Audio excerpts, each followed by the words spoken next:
ലൂപ്പേഴ്സ് Nidhi limited തട്ടിപ്പ്. പ്രധാന തട്ടിപ്പുകൾ. മൊത്തം സാമ്പത്തിക തട്ടിപ്പിന്റെ വ്യാപ്തി ഏകദേശം 5 കോടിയോളം രൂപ. ഒന്നാമത്തേത് ക്രെഡിറ്റ് കാർഡ് തട്ടിപ്പ് 1 കോടി. സ്വർണ്ണപ്പണയ തട്ടിപ്പ് 2 കോടി.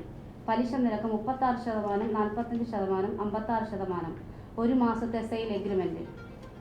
3. തൊഴിൽ തട്ടിപ്പ്, ശമ്പള തട്ടിപ്പ്, ജീവനക്കാരെ കൊണ്ട് ഇൻവെസ്റ്റ്മെന്റ് തട്ടിപ്പ്. FIR number 1218/2022 museum police station. സ്വർണ്ണപ്പണയ തട്ടിപ്പ്. FIR number 1648/2024 museum police station.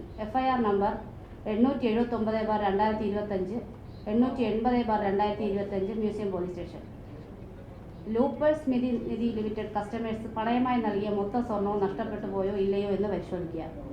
36%, 46%, 56% എന്ന നിരക്കിലെ കൊള്ള പലിശ അന്വേഷിക്കുക. കരിമം സൂര്യ ഫിനാൻസുമായി ചേർന്നുള്ള സ്വർണ്ണപ്പണയ തട്ടിപ്പ് അന്വേഷിക്കുക. യൂട്ടിലിറ്റി ഫണ്ട് തട്ടിപ്പ്. യൂട്ടിലിറ്റി ഫണ്ട് എന്ന പേരിൽ കസ്റ്റമേഴ്സിൽ നിന്നും ജീവനക്കാരിൽ നിന്നും പരിചയക്കാരിൽ നിന്നും ഒരു കൊള്ള പലിശ വാഗ്ദാനം ചെയ്ത് ഏകദേശം 1 കോടിയോളം രൂപ വരുന്ന തട്ടിപ്പ്. പറഞ്ഞാൽ മതി.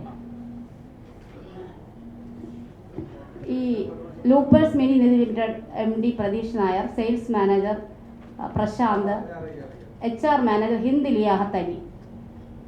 പിന്നീട് അതിൻ്റെ ഓണർ എന്ന് പറയുന്നത് വരുണാണ്. വരുൺ എന്ന് പറയുന്ന ആ വ്യക്തി ഇതുവരെയായിട്ട് രംഗത്ത് വന്നിട്ടില്ല. അയാളാണ് ഇതിൻ്റെ മെയിൻ ആൾ. അയാൾ ഇന്നുവരെ ഇതിനകത്ത് പ്രതിയായിട്ടില്ല. അയാളുടെ ഭാര്യയും അയാളുടെ ഭാര്യയുടെ അച്ഛനും കൂടെ ചേർന്നിട്ടാണ് ഈ തട്ടിപ്പിൻ്റെ ഏകദേശം 7 കോടിയോളം രൂപ അവരിപ്പോൾ തട്ടിയിട്ടുണ്ട്. അവരിപ്പം തമിഴ്നാട് അതിർത്തിയിൽ പോയിട്ട് ഈ ഇതേ പേരിൽ തന്നെ ലൂപ്പേഴ്സ് നിധി ലിമിറ്റഡ് മാറ്റിയിട്ട് ലൂപ്പേഴ്സ് ഫിൻ കോർപ്പ് എന്ന പേരിൽ പുതിയ തട്ടിപ്പ് സ്ഥാപനം തുടങ്ങിയിട്ടുണ്ട്. അന്തർ സംസ്ഥാന തട്ടിപ്പാണ്. പിന്നെ പീറ്റർ എന്ന് പറയുന്ന ഒരാളും കൂടെ ഇതിലൂടെ ഉണ്ട്. സൂര്യ finance, Lakshmi finance, ലൂപ്പേഴ്സ് Nidhi limited. എൻ്റെത് ഏകദേശം 47 പവനാണ് അവർ തട്ടിയെടുത്തത്. തട്ടിയെടുത്തിട്ട് അവർക്ക് ഒരുപാട് ബന്ധങ്ങളുണ്ട്. രാഷ്ട്രീയമായിട്ടും എല്ലാ ഡിപ്പാർട്ട്മെൻറ്റുമായിട്ടും അവർക്ക് ഒരുപാട് ബന്ധങ്ങളുണ്ട്. അവർ ഒരിക്കലും കേസെടുക്കുക. ഇപ്പോൾ തന്നെ നിരവധി പരാതികൾ മ്യൂസിയം പോലീസ് സ്റ്റേഷനിലുണ്ട്. ഹിന്ദ് ലിയാഹത്ത് അലിയുടെ അക്കൗണ്ടിലേക്കാണ് ക്യാഷ് എല്ലാം ഈ തട്ടിപ്പ് നടത്തി മാറ്റിയിട്ടുള്ളത്. അതുകൊണ്ടാണ് ഹിന്ദ് ലിയാഹത്ത് അലിയെ അറസ്റ്റ് ചെയ്തത്. അപ്പോൾ ഈ ഹിന്ദ് ലിയാഹത്ത് അലിക്ക് യാതൊരു ബന്ധമില്ലെന്ന് പറയുന്നത് തെറ്റാണ്. കാരണം എൻ്റെ കേസിൽ 2 മാസം മ്യൂസിയം പോലീസ് സ്റ്റേഷനിൽ നമ്മൾ നിൽക്കുമ്പോൾ ഹിന്ദ് ലിയാഹത്ത് അലി കൂടെ ഉണ്ടായിരുന്നു. അപ്പോൾ ഹിന്ദ് ലിയാഹത്ത് അലിയുടെ അക്കൗണ്ടും പീറ്റർ എന്ന് പറയുന്ന ആളുടെ അക്കൗണ്ടും അതുപോലെ തന്നെ ഈ പറയുന്ന വരുണിൻ്റെ ബന്ധുക്കളുടെ ഭാര്യയുടെ എല്ലാവരുടെ അക്കൗണ്ടും പരിശോധിക്കണം. അവർ ഈ 7 കോടി രൂപ തട്ടിയെടുത്തിപ്പം കടന്നു കഴിഞ്ഞാൽ ഈ നമ്മുടെ കേരളത്തിൽ മാത്രം ആണ് ഇപ്പോൾ ഈ തട്ടിപ്പ് നടന്നിട്ടുള്ളൂ. അടുത്ത് ഉടനെ തന്നെ തമിഴ്നാട്ടിലും ഈ തട്ടിപ്പ് ആവർത്തിക്കാൻ പോവുകയാണ്. അപ്പോൾ ഇതിനകത്ത് എനിക്ക് പറയാനുള്ള, ഞാൻ ഇനി അടുത്ത സമയം കമ്മീഷണർക്ക് പരാതി നേരത്തെ കൊടുത്തിട്ടുണ്ട്. ഒരു പരാതിയും കൂടെ ഇനിയിപ്പോൾ കൊടുക്കാനുണ്ട്. അതുപോലെ ക്രൈംബ്രാഞ്ചിനും ഉടനെ തന്നെ ഒരു പരാതി കൊടുക്കുന്നുണ്ട്. കാരണം എൻ്റെ ഈ 47 പവൻ തട്ടിയെടുത്ത ശേഷം അവരുടെ നിരവധി പരാതികൾ മ്യൂസിയം പോലീസ് സ്റ്റേഷനിൽ ഇപ്പോൾ എത്തിയിട്ടുണ്ട്. ഇനി ആരെങ്കിലും ഉണ്ടെങ്കിൽ ഈ പ്രസ് മീറ്റിലൂടെ ഇവരുടെ സ്വർണം എവിടെയാണുള്ളതെന്നുള്ളത് ഇവർക്ക് 3 പേർക്ക് അറിയാം. പ്രശാന്ത്, പ്രതീഷ്, ഹിന്ദ് ലിയാഹത്ത് അലി.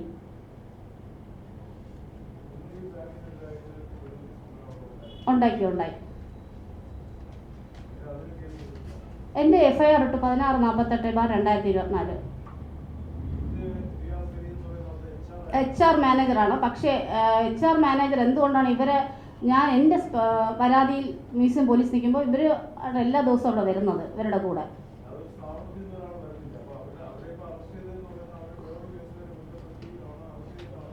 അത് എനിക്കറിയത്തില്ല, അവരുടെ ആ കേസ് എനിക്കറിയില്ല. പക്ഷേ ഇതിൻ്റെ സ്ഥാപനത്തിൻ്റെ അപ്പോൾ അവരുടെ അക്കൗണ്ട് പരിശോധിക്കുക എന്നുള്ളതാണ് എൻ്റെ ഒരു വാദം.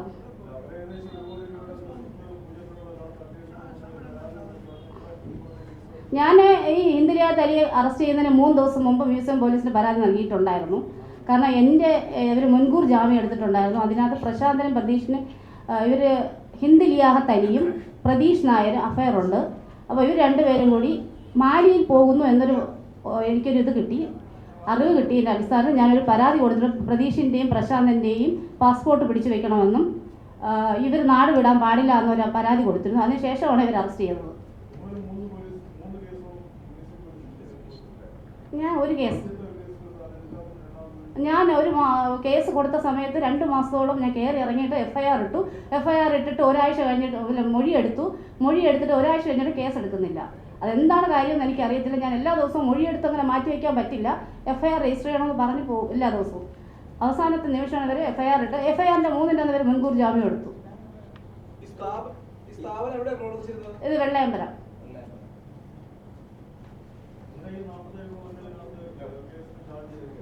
FIR ഇട്ടിട്ടുണ്ട്. അവർ മുൻകൂർ ജാമ്യത്തിലാണ്. പക്ഷെ അതിൻ്റെ ക്രൈം അവർ ചെയ്തിട്ടുണ്ടോ എനിക്ക് അറിയത്തില്ല. അതിനെക്കുറിച്ച് എനിക്ക് കോടതിയിൽ നിന്ന് ഇതുവരെയായിട്ട് എനിക്ക് സമൻസോ കാര്യങ്ങളൊന്നും വന്നിട്ടില്ല. അത് ഈ സൂര്യ ഫിനാൻസിലാണ് എൻ്റെ അടുത്ത് ക്യാഷ് അടയ്ക്കാൻ പറയുന്നത്. ഇല്ല, മ്യൂസിയം പോലീസ് സ്റ്റേഷനിൽ അവർ എഴുതി വെക്കും എനിക്ക് ഇന്ന ദിവസം സ്വർണം തരാമെന്ന്. പക്ഷെ ഞാൻ പൈസ അടയ്ക്കാൻ വേണ്ടി ചെല്ലുമ്പോൾ പറയും ഇവിടെ അടയ്ക്കാൻ പറ്റില്ല, സൂര്യ ഫിനാൻസിലാണ് അടയ്ക്കേണ്ടതെന്ന് പറയും. ഞാൻ പറയില്ല, ഞാൻ ലൂപ്പേഴ്സ് മിനി ലിമിറ്റഡാണ് സ്വർണം പണയം വെച്ചത്, എനിക്ക് അവിടെ അടയ്ക്കാൻ പറ്റുള്ളൂ എന്ന് പറഞ്ഞു. അപ്പം അങ്ങനെ തർക്കത്തിൽ അവസാനം എനിക്ക് സ്വർണം തരില്ല എന്നുള്ള അവർ ഉറപ്പായിട്ട് പറഞ്ഞതിന് ശേഷം മാത്രമാണ് കേസെടുത്തത്. എൻ്റെ കയ്യിൽ തെളിവുണ്ട്. അത് എനിക്ക് അവരുടെ കൂടെ വർക്ക് ചെയ്യുന്നവർ തന്നെയാണ് തന്നത്. ലൂപ്പേഴ്സ് ഫിൻ കോർപ്പ് എന്ന് പറഞ്ഞിട്ടാണ് അവരിപ്പോൾ തുടങ്ങിയിരിക്കുന്നത്. ഇതിനു മുമ്പ് ഇത് മാധ്യമത്തിൽ വല്ല വാർത്തയായിട്ടുണ്ടോ? മലയാള മനോരമ, ദേശാഭിമാനി അവരെല്ലാം വാർത്ത ചെയ്തിട്ടുണ്ടായിരുന്നു. അത് എൻ്റെ വാർത്ത. എൻ്റെ പേര് സന്ധ്യ. ചാനലിൽ വാർത്ത വന്നിട്ടുണ്ടായിരുന്നു.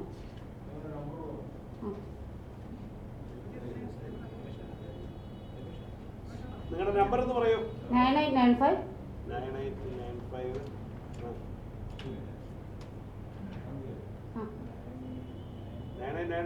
251094. നിങ്ങളുടെ പേര്? സന്ധ്യ. എന്താ സർ? അത് കരിമം. അതെ.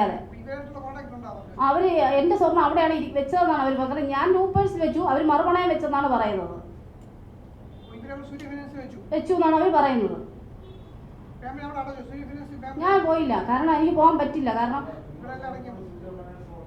അത് റിക്കവർ ചെയ്തെടുക്കേണ്ടത് പോലീസാണ്.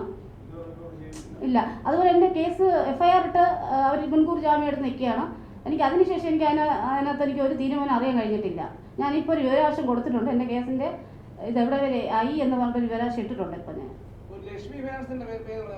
അത് എടപ്പഴിഞ്ഞിയിലാണ് ലക്ഷ്മി ഫിനാൻസ്. ഈ 3 സ്ഥാപനം തട്ടിപ്പാണ്.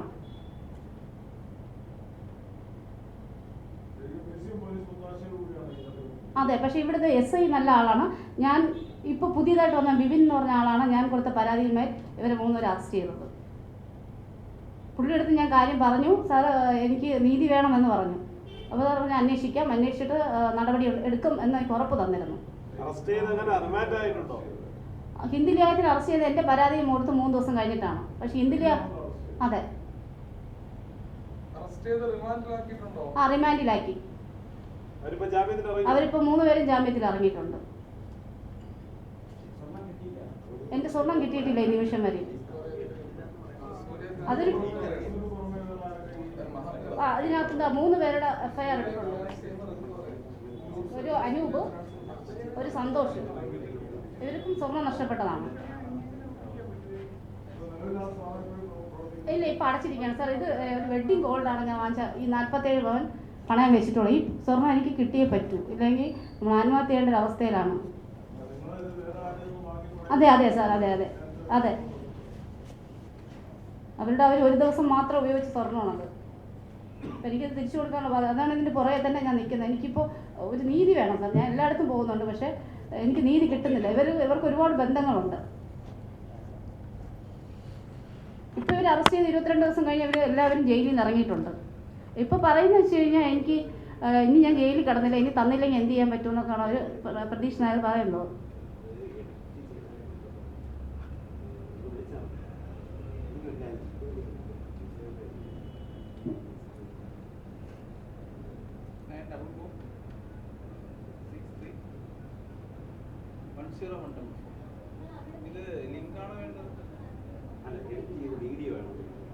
അതായത് ഞാൻ മെയ് മാസം 20-ാം തീയതി 2024 ഞാൻ സ്വർണം പണയം വെക്കുന്നത്. അപ്പോൾ എല്ലാ ദിവസവും എന്നെ വിളിച്ചിട്ട് ഗോൾഡ് ഇൻട്രസ്റ്റ് അടയ്ക്കണം. അപ്പോൾ തന്നെ എനിക്ക് ഡൗട്ട് തോന്നി, ഒരു സ്ഥാപനത്തിലും വെച്ചതിന് പിറ്റേ ദിവസം ഒരു ഗോൾഡിൽ ഇൻട്രസ്റ്റ് അടയ്ക്കണം. പക്ഷേ അപ്പോൾ എത്രയും പെട്ടെന്ന് എനിക്ക് എടുത്ത് മാറ്റണമെന്നായിരുന്നു. അപ്പോൾ ഞാൻ ഓഗസ്റ്റ് 1-ാം തീയതി കൊണ്ടുവന്ന് 1 ലക്ഷം രൂപ പലിശ അടച്ചു. അപ്പോൾ സെപ്റ്റംബർ 30 ഞാൻ ഗോൾഡ് എടുക്കാൻ പോയി. ഗോൾഡ് എടുക്കാൻ ലിക്വിഡ് ക്യാഷുമായിട്ടാണ് പോകുന്നത്. വേറൊരു സ്ഥാപനത്തിലേക്ക് മാറ്റാനാണ് പോയത്. അവിടെ ചെന്നപ്പോഴത്തേക്ക് അവർ പറഞ്ഞു ഗോൾഡില്ല, ഗോൾഡ് വിറ്റെന്നാണ് പറഞ്ഞത്. എൻ്റെ അടുത്ത് എടുക്കാൻ പോയി. ഇതിൻ്റെ ഇടയ്ക്ക് ഓഗസ്റ്റ് 1-ാം തീയതി 1 ലക്ഷം രൂപ ഞാൻ പലിശ അടച്ചിട്ടുണ്ട്. ഞാൻ 21 ലക്ഷം രൂപയ്ക്കാണ് വെച്ചത്. അതെ സാർ, 4 മാസമായിട്ടേ ഉള്ളൂ. അതിൻ്റെ ഇടയ്ക്ക് ഞാൻ പലിശ അടച്ചു. അപ്പോൾ 30-ാം തീയതി ഞാൻ ചെന്നപ്പോൾ എനിക്ക് തരില്ല എന്ന് പറഞ്ഞു. പിന്നീട് പറഞ്ഞു ഞാൻ പുതിയ ഗോൾഡ് വാങ്ങിത്തരാം, 16-ാം തീയതിക്കകത്ത് വരാൻ പറഞ്ഞു. 16-ാം തീയതി വരെ ഞാൻ വെയിറ്റ് ചെയ്തു. 16-ാം തീയതി ഞാൻ പോയി ഗോൾഡ് തരാമെന്ന് പറഞ്ഞിട്ട് ശരി അവർക്ക് നഷ്ടപ്പെട്ടെങ്കിൽ പോട്ടെ, ഇതേപോലെ സെയിം പാറ്റേൺ വാങ്ങി തരാമെന്ന് പറഞ്ഞു. എന്നിട്ട് അവിടെ 16-ാം തീയതി ഞാൻ ചെല്ലുമ്പോൾ അവർ തരുന്നില്ല, അവരവിടെ ഇല്ല. അതെ ഇല്ല, കേസെടുത്തിട്ടില്ല, ആത്മഹത്യ ചെയ്യാം. കാരണം എനിക്ക് പെട്ടെന്ന് നഷ്ടപ്പെട്ടു എന്ന് പറഞ്ഞപ്പോഴത്തേക്കും ഉണ്ടായ ഒരു ഇതാണ്. അവർ അവിടെ എല്ലാ സമയവും അവിടെ ഉണ്ടാവും. അവരെപ്പോഴും ഈ MD-യുടെ റൂമിലായിരിക്കും ഞാൻ ചെല്ലും. അന്ന് എനിക്ക് അറിയത്തില്ല അവരാരായിരുന്നു എന്ന്. ഇപ്പോഴാണ് അവർ HR മാനേജറാണെന്ന് അറിയുന്നത്. ഈ വാർത്തകൾക്ക് ശേഷമാണ് ഞാൻ അറിയുന്നത് അവർ HR മാനേജറായിരുന്നു. അതുപോലെ ഞാൻ പരാതി കൊടുക്കുമ്പോൾ ഇവരെ കൂടെ എപ്പോഴും ഈ സ്ത്രീ ഉണ്ട്, ബാക്കി സ്റ്റാഫ് ഒന്നും കാണത്തില്ല. അക്സെപ്റ്റ് ചെയ്തു. കാരണം സെയിം പാറ്റേൺ ഏകദേശം അത്രയൊന്നും കിട്ടിയില്ലെങ്കിലും കുറേയൊക്കെ ഏകദേശം ഒരു സെയിം പാറ്റേൺ. കല്യാണ ആഭരണമാണ്, അതിനകത്ത് താലിമാലയുണ്ട്, ഒരു വെഡ്ഡിങ് മോതിരമുണ്ട്. അപ്പോൾ അതെല്ലാം സെയിം ഏകദേശം വാങ്ങിത്തരാമെന്നാണ് പറഞ്ഞിരുന്നത്. മ്യൂസിയം പോലീസ് സ്റ്റേഷനിൽ എഴുതി വെച്ചിട്ടുണ്ടായിരുന്നു അവർ. പൈസ അപ്പോഴടയ്ക്കാമെന്നാണ് ഞാൻ പറഞ്ഞത്. ഗോൾഡ് കണ്ടതിന് ശേഷം, ഒറിജിനൽ ഗോൾഡ് ആണോ എന്ന് അറിഞ്ഞതിന് ശേഷം അപ്പോൾ തന്നെ ക്യാഷ് അടയ്ക്കാമെന്ന് പറഞ്ഞു.